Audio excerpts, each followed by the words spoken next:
بسم الله الرحمن الرحيم. سبحان الذي أسرى بعبده ليلا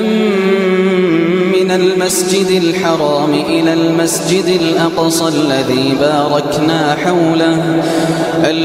باركنا حوله لنريه من آياتنا إنه هو السميع البصير. وآتينا موسى الكتاب وجعلناه هدى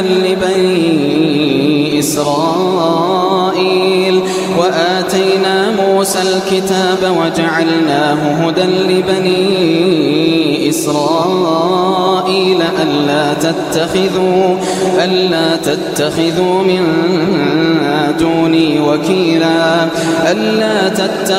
من دوني وكيلا ذرية من حملنا مع نوح إنه كان عبدا شكورا. وقضينا إلى بني إسرائيل في الكتاب لتفسدن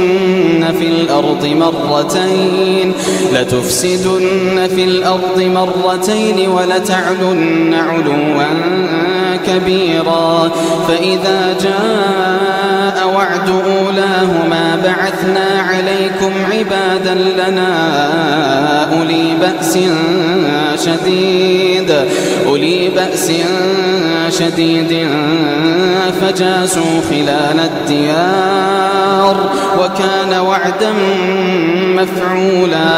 ثم رددنا لكم الكرة عليهم وأمددناكم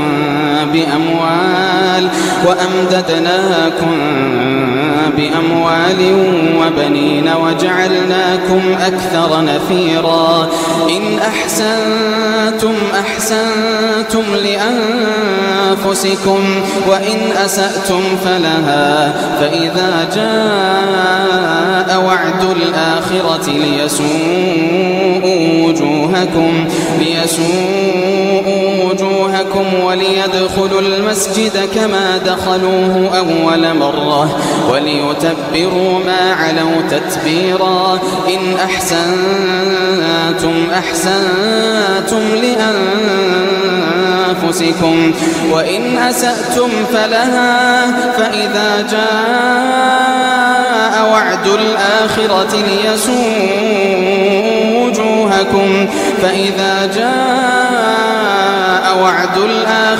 ليسوءوا وجوهكم وليدخلوا المسجد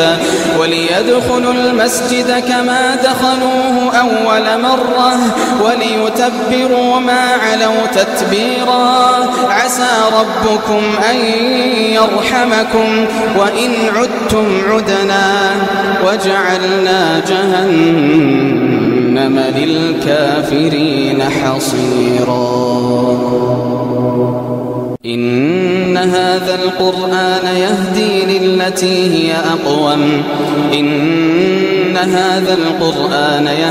للتي هي أقوم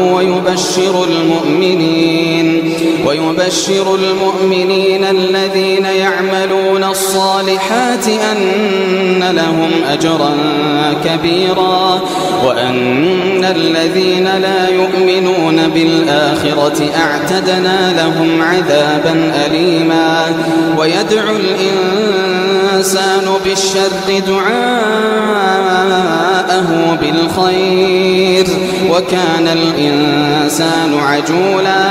وجعلنا الليل والنهار آيتين فمحونا آية الليل وجعلنا آية النهار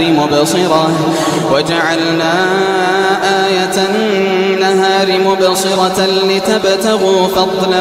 من ربكم ولتعلموا عدد السنين والحساب وكل شيء فصلناه تفصيلا.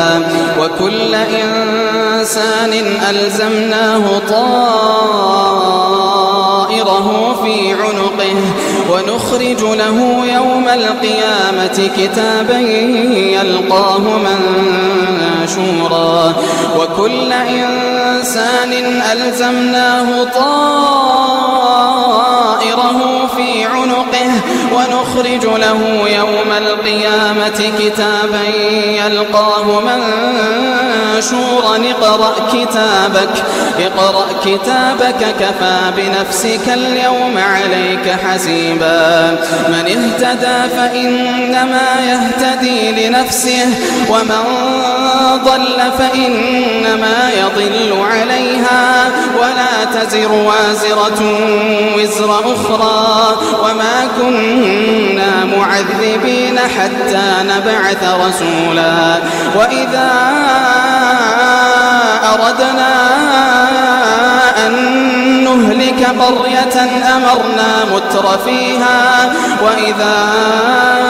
أردنا أن نهلك قرية أمرنا مترفيها ففسقوا فيها فحق عليها القول فدمرناها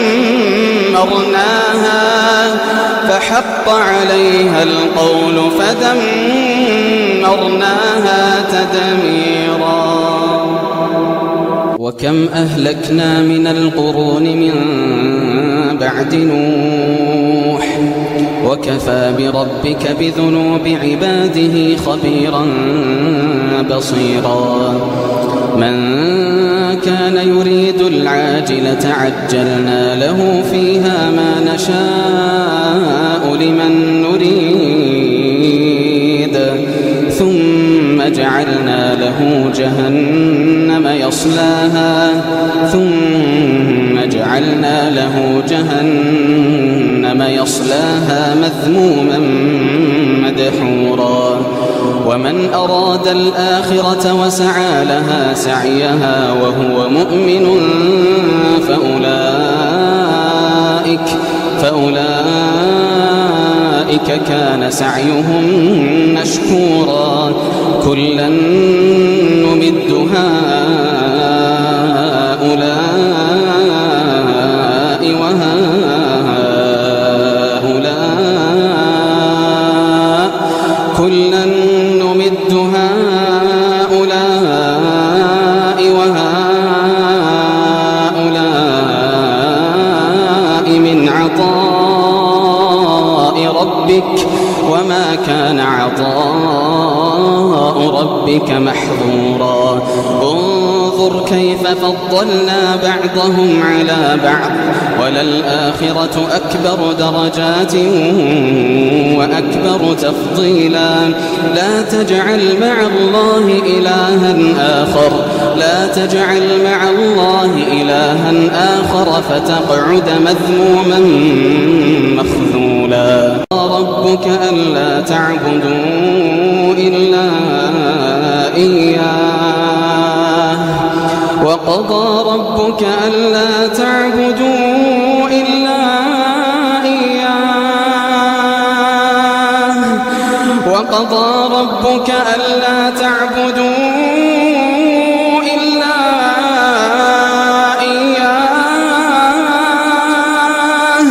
إلا إياه وبالوالدين إحسانا إما يبلغن عندك الكبر أحدهما أو كلاهما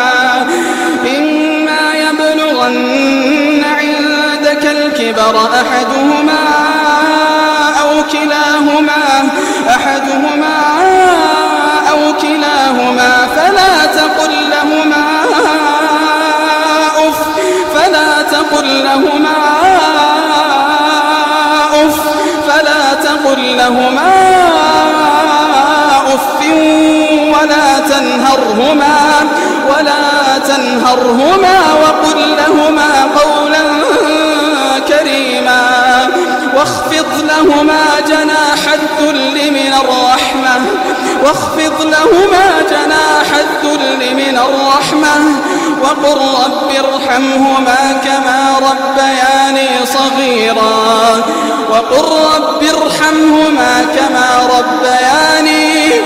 وقل رب ارحمهما كما ربياني صغيرا ربكم أعلم بما في نفوسكم إن تكونوا صالحين فإنه كان للأوابين غفورا وآت ذا القربى حقه والمسكين وابن السبيل ولا تبذر تبذيرا إن المبذرين كانوا إخوان الشياطين وكان الشيطان لربه كفورا وإما تعرضن عنهم ابتغاء رحمة من ربك ترجوها فقل لهم قولا ميسورا ولا تجعل يدك مغلولة إلى عنقك ولا تبسطها كل البسط فتقعد ملوما محسورا إن ربك يبسط الرزق لمن يشاء ويقدر إنه كان بعباده خبيرا بصيرا ولا تقتلوا أولادكم خشية إملاق نحن نرزقهم وإياكم إن قتلهم كان خطأ كبيرا ولا تقربوا الزنا إنه كان فاحشة وساء سبيلا ولا تقتلوا النفس التي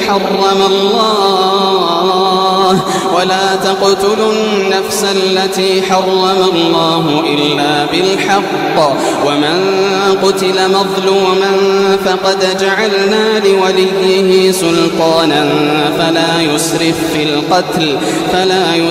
في القتل إنه كان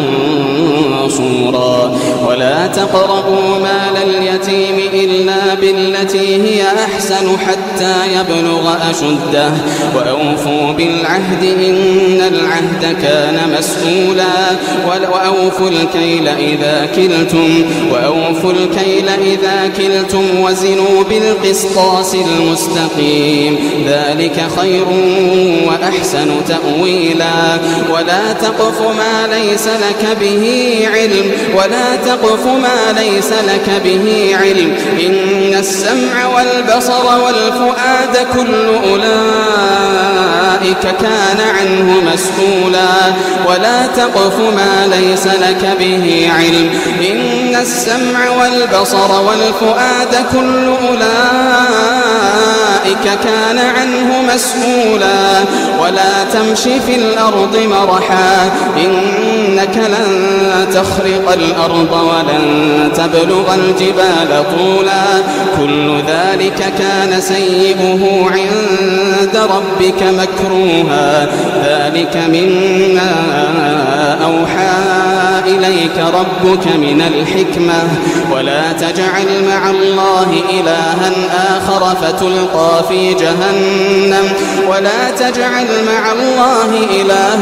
آخر فتلقى في جهنم ملوما مدحورا أفأصفاكم ربكم بالبنين واتخذ من الملائكة إناثا إنكم لتقولون قولا عظيما ولقد صرفنا في هذا القرآن ليذكروا وما يزيدهم إلا نفورا قل لو كان معه آلهة كما يقولون إذا لابتغوا إلى ذي العرش سبيلا سبحانه وتعالى عما يقولون علوا كبيرا قل لو كان معه آلهة كما يقولون إذا لابتغوا إلى ذي العرش سبيلا سبحانه وتعالى عما يقولون علوا كبيرا تسبح له السماوات السبع والأرض ومن فيهن وإن من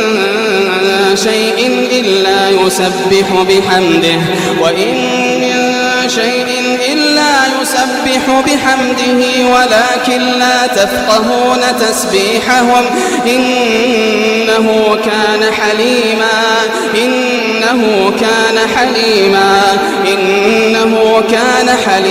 غفورا وإذا قرأت القرآن جعلنا بينك وبين الذين لا يؤمنون بالآخرة حجابا مستورا وجعلنا على قلوبهم أكنة أن يفقهوه وفي آذانهم وقرا وإذا ذكرت ربك في القرآن وحده ولوا على أدبارهم نفورا نحن أعلم بما يستمعون به إذ يستمعون إليك وإذ هم نجوى إذ يقول الظالمون إن تتبعون إلا رجلا مسحورا انظر كيف ضربوا لك الأمثال فضلوا فلا يستطيعون سبيلا وقالوا أئذا كنا عظاما ورفاتا أئنا لمبعوثون خلقا جديدا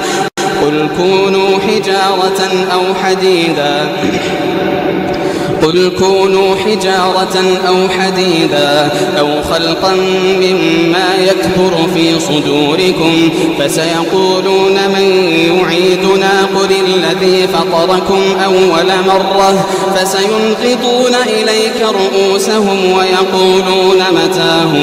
قل عسى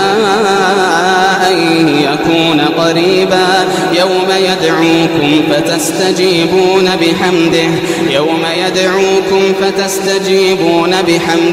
وتظنون إن لبثتم إلا قليلا وقل لعبادي يقولوا التي هي أحسن إن الشيطان كان للإنسان عدوا مبينا ربكم أعلم بكم إن يشأ يرحمكم أو إن يشأ يعذبكم وما أرسلناك عليهم وكيلا وربك أعلم بمن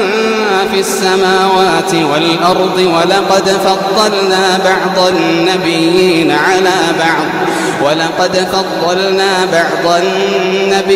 على بعض وآتينا داود زبورا قل ادعوا الذين زعمتم من دونه فلا يملكون كشف الضر عنكم ولا تحويلا أولئك الذين يدعون يبتغون إلى ربهم الوسيلة أيهم أقرب ويرجون رحمته ويخافون عذابه إن عذاب ربك كان محذورا وإن من قرية إلا نحن مهلكوها قبل يوم القيامة أو معذبوها عذابا شديدا كان ذلك في الكتاب مسطورا وما منعنا أن نرسل بالآيات إلا أن كذب بها الأولون وآتينا ثمود الناقة مبصرة فظلموا بها وما نرسل بالآيات إلا تخويفا وإذ قلنا لك إن ربك أحاط بالناس وما جعلنا الرؤيا التي أريناك إلا فتنة للذين كفروا وما جعلنا الرؤيا التي أريناك إلا فتنة للناس والشجرة الملعونة في القرآن ونخوفهم فما يزيدهم إلا طغيانا كبيرا وإذ قلنا للملائكة اسجدوا لآدم فسجدوا إلا إبليس فسجدوا إلا إبليس قال أأسجد لمن خلقت طينا قال أرأيتك هذا الذي كرمت علي لئن أخرتني إلى يوم القيامة لأحتنكن ذريته إلا قليلا قال اذهب فمن تبعك منهم فإن جهنم جزاؤكم قال اذهب فمن تبعك منهم فإن جهنم جزاؤكم جزاء موفورا واستفزز من استطعت منهم بصوتك وأجلب عليهم بخيلك ورجلك وشاركهم في الأموال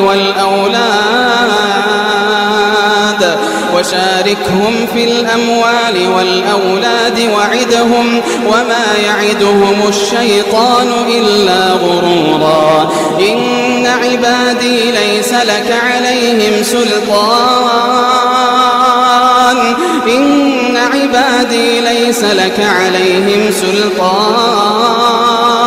وكفى بربك وكيلا ربكم الذي يزجي لكم الفلك في البحر لتبتغوا من فضله إنه كان بكم رحيما وإذا مسكم الضر في البحر ضل من تدعون إلا إياه فلما نجاكم إلى البر أعرضتم وكان الإنسان كفورا أفأمنتم أن يخسف بكم جانب البر أو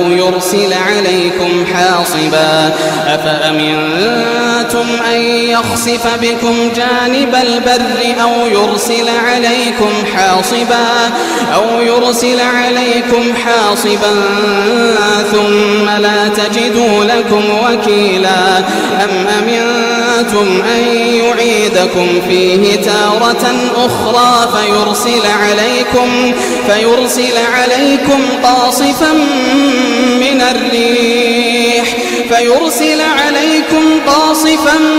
الريح فيغرقكم بما كفرتم ثم لا تجدوا لكم علينا به تبيعا ولقد كرمنا بني آدم وحملناهم في البر والبحر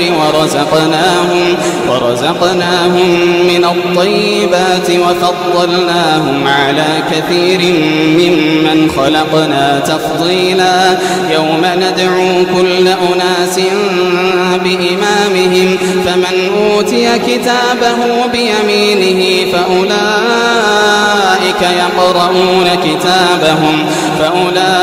يقرؤون كتابهم ولا يظلمون فتيلا ومن كان في هذه أعمى فهو في الآخرة أعمى ومن كان في هذه أعمى فهو في الآخرة أعمى وأضل سبيلا وإن كادوا ليفتنونك عن الذي أوحينا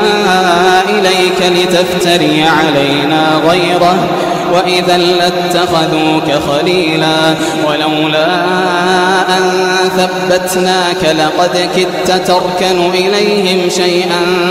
قليلا إذا لأذقناك ضعف الحياة وضعف الممات ثم لا تجد لك علينا نصيرا وإن كادوا ليستفزونك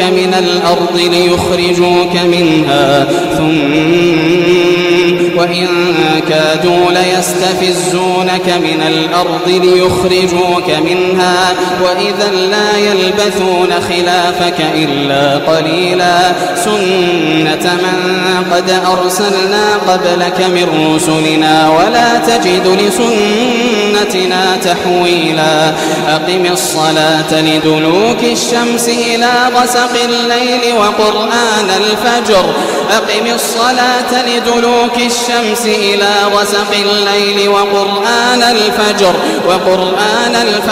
إن قرآن الفجر كان مشهودا ومن الليل فتهجد به نافلة لك عسى أن يبعثك ربك مقاما محمودا ومن الليل فتهجد به نافلة لك عسى أن يبعثك ربك مقاما محمودا ومن الليل فتهجد به نافلة لك عسى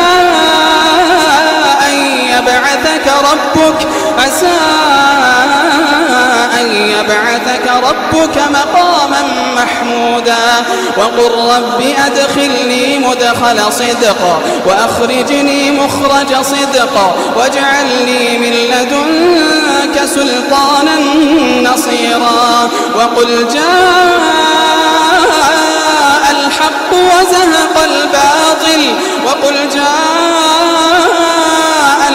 وزهق الباطل إن الباطل كان زهوقا وننزل من القرآن ما هو شفاء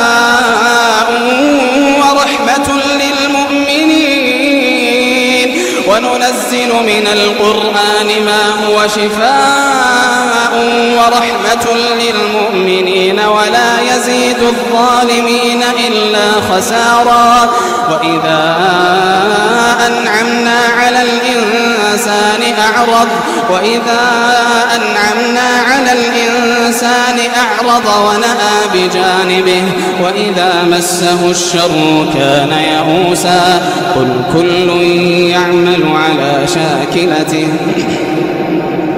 قل كل يعمل على شاكلته فربكم أعلم بمن هو أهدى سبيلا ويسألونك عن الروح قل الروح من أمر ربي وما أوتيتم من العلم إلا قليلا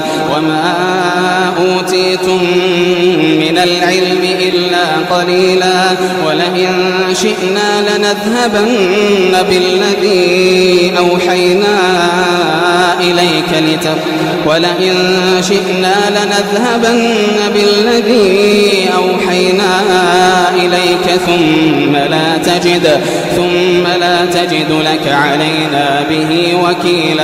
ثم لا تجد لك علينا وكيلا إلا رحمة من ربك إن فضله كان عليك كبيرا قل لئن اجتمعت الإنس والجن على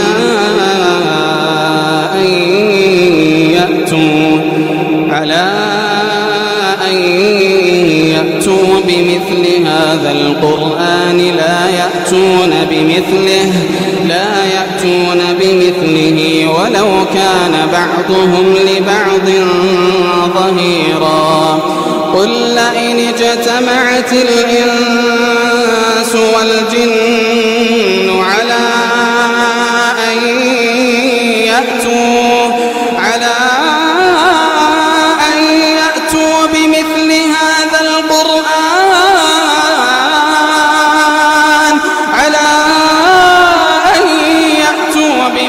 هذا القرآن لا يأتون بمثله ولو كان بعضهم لبعض ظهيرا ولقد صرفنا للناس في هذا القرآن ليذكروا فأبى أكثر الناس إلا كفورا ولقد صرفنا للناس في هذا القرآن من كل مثل فأبى أكثر الناس إلا كفورا وقالوا لن نؤمن لك حتى تفجر لنا من الأرض ينبوعا أو تكون لك جنة من نخيل وعنب فتفجر الأنهار خلالها تفجيرا أو تسقط السماء كما زعمت علينا كسفا أو تأتي بالله والملائكة قبيلا أو يكون لك بيت من زخرف أو ترقى في السماء ولن نؤمن لرقيك حتى تنزل علينا كتابا نقرأه قل سبحان ربي هل كنت إلا بشرا رسولا وما منع الناس أن يؤمنوا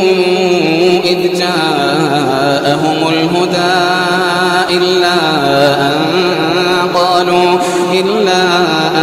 قالوا أبعث الله بشرا رسولا قل لو كان في الأرض ملائكة يمشون مطمئنين لنزلنا عليهم من السماء ملكا رسولا قل كفى بالله شهيدا بيني وبينكم إنه كان بعباده خبيرا بصيرا من يهد الله فهو المهتد ومن يضلل فلن تجد لهم أولياء من دونه ونحشرهم يوم القيامة على وجوههم عميا وبكما وصما مأواهم جهنم كلما خبت زدناهم سعيرا ونحشرهم يوم القيامة على وجوههم عميا وبكما وصما مأواهم جهنم كلما خبت زدناهم سعيرا ذلك جزاؤهم بأنهم كفروا بآياتنا وقالوا أئذا كنا عظاما ورفاتا أئنا لمبعوثون خلقا جديدا أولم يروا أن الله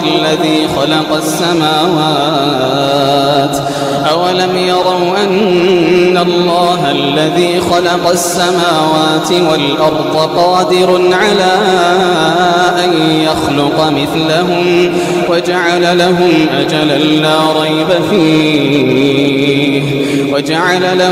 أجلا لا ريب فيه فأبى الظالمون إلا كفورا قل لو أنتم تملكون خزائن رحمة ربي إذا لأمسكتم خشية الإنفاق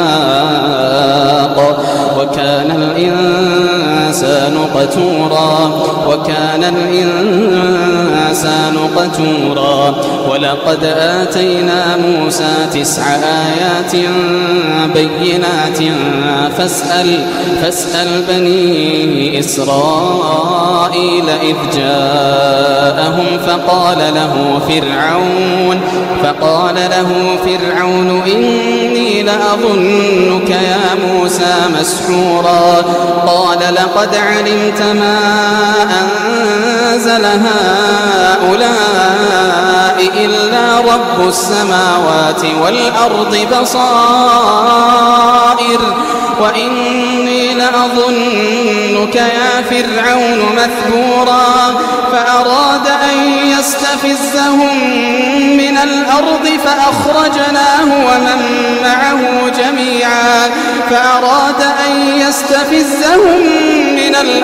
فأغرقناه ومن معه جميعا وقلنا من بعده لبني إسرائيل اسكنوا الأرض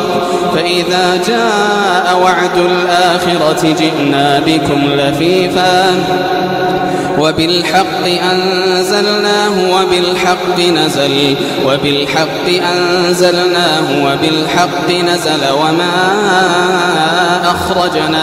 وما أرسلناك إلا مبشرا ونذيرا وقرآنا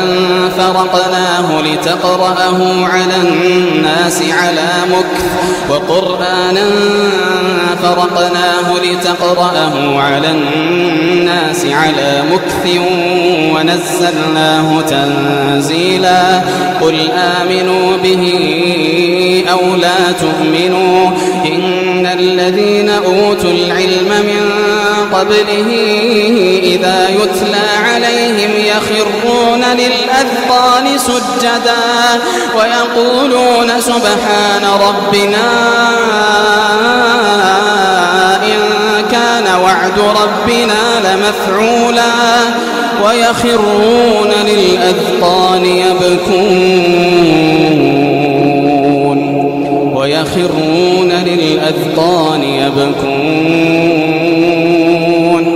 ويزيدهم خشوعا قل ادعوا الله أو ادعوا الرحمن أيما تدعوا فله الأسماء الحسنى ولا تجهر بصلاتك ولا تخافت بها وابتغ بين